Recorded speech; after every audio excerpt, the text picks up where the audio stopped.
नमस्कार, बिजनौर तक में आपका स्वागत है। आज जिलाधिकारी बिजनौर रमाकांत पांडे ने पत्रकारों से वार्ता करते हुए क्या कहा, आइए सुनते हैं।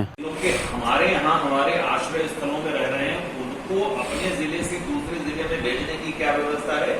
तो मेरा उत्तर है कि इसकी व्यवस्था हम करा रहे हैं। अगर उनका 14 दिन हमारे यहाँ पूरा हो गया है तो उनका परीक्षण करके जो हमारे यहाँ के लोग हैं, यानी बिजनौर जनपद में हैं लोग और हमारे जनपद के नहीं, इसी प्रदेश के हैं, तो वहां संबंधित जगह रोडवेज की बसों के माध्यम से भेजे जाने की हम व्यवस्था करा रहे हैं। उसको चिन्हित कर लिया गया है। जहां तक प्रश्न है कि किसी दूसरे जिले से बिजनौर में आने का, तो इसकी चिंता उस जिले को करनी है, इसकी हमारे यहाँ से व्यवस्था।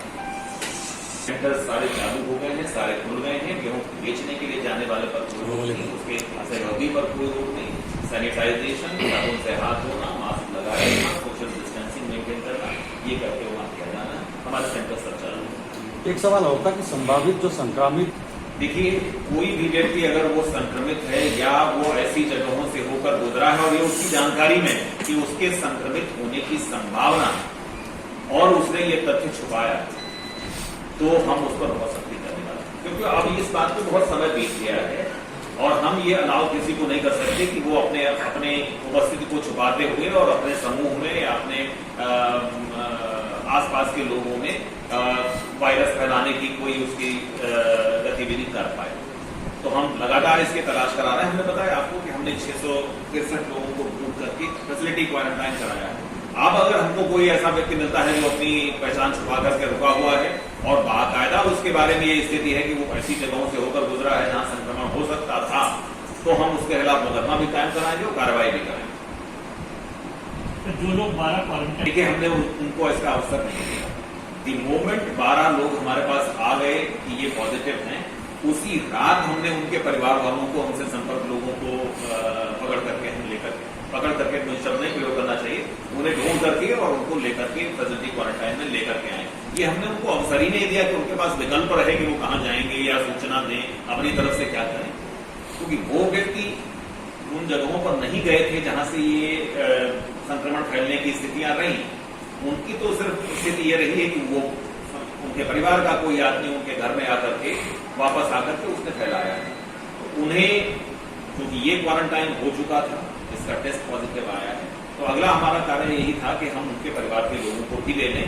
ये पॉजिटिव हुआ है, पूरी संभावना है कि उनसे संपर्क में होकर के ये पॉजिटिव। मंझेड़ा सकरू के बारे में सकरू के परिवार, उस गांव का एक पॉजिटिव मिला था।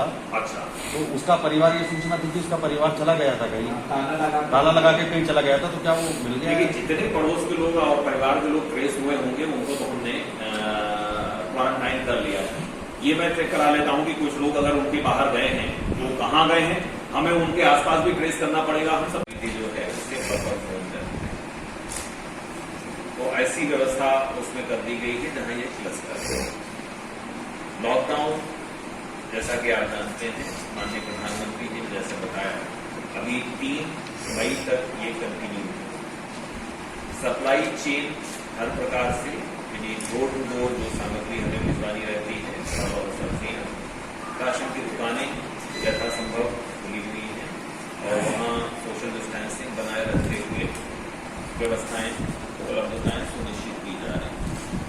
15 तारीख से जो राशन का वितरण, यानी प्रत्येक कार्ड धारक को प्रत्येक यूनिट पर 5 किलो चावल मुफ्त, यानी फ्री ऑफ कॉस्ट, ये उपलब्ध कराया जा रहा है। और ये 15 तारीख से शुरू हुआ है। इससे पहले गेहूं और चावल दोनों का वितरण पात्र व्यक्तियों को फ्री ऑफ कॉस्ट और दूसरे लोगों को भी उपलब्ध कराया गया है। अभी जो भी उपलब्ध कराया जा रहा है, यानी 15 तारीख से ये 5 किलो चावल प्रति यूनिट पर फ्री ऑफ कॉस्ट सभी कार्ड धारकों से। कुछ स्थितियां ऐसी हैं जहां किन्हीं कारणों से लोगों के पास राशन कार्ड नहीं है और हमारे पास ये सूचनाएं आती हैं कि इनके पास राशन की कमी है, तो हम टाउन एरियाज के जो हमारे अधिशासी अधिकारी हैं उनके माध्यम से और ग्राम प्रधानों के माध्यम से इस बात का परीक्षण करते हुए कि वास्तव में वो इस सहयोग के लायक हैं या नहीं, उनके यहाँ राशन उपलब्ध कराते हैं। ड्राई राशन लगभग 3000 पैकेट्स पका हुआ खाना प्रतिदिन विभिन्न समाजसेवी संस्थाओं के माध्यम से, जिनको सरकारी मशीनरी सुपरवाइज कर रही है, उपलब्ध होकर आते हैं, लेकिन हमारी सरकारी मशीनरी उसे सुपरवाइज करती है, और हमारे अपने जो किचन्स हैं उनके माध्यम से हम तैयार करा रहे हैं और वितरित भी करा रहे हैं।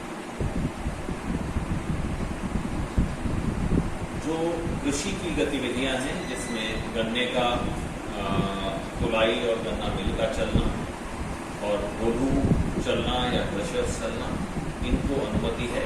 आपने देखा है कि ये लगातार जनपद बिजनौर में चलते रहे और इन पर किसी प्रकार की रोक नहीं है। एक बात और सामने आई थी कि गन्ने की बुआई या दीगर फसलों की बुआई से संबंधित बीज खाद की उपलब्धता या कृषि यंत्रों की मरम्मत या कृषि यंत्रों जैसे हार्वेस्टर कंबाइन की उपलब्धता, इन सब मामलों में भी कोई रोक नहीं है। यानी कृषि गतिविधियां सभी जगह पर चल रही हैं।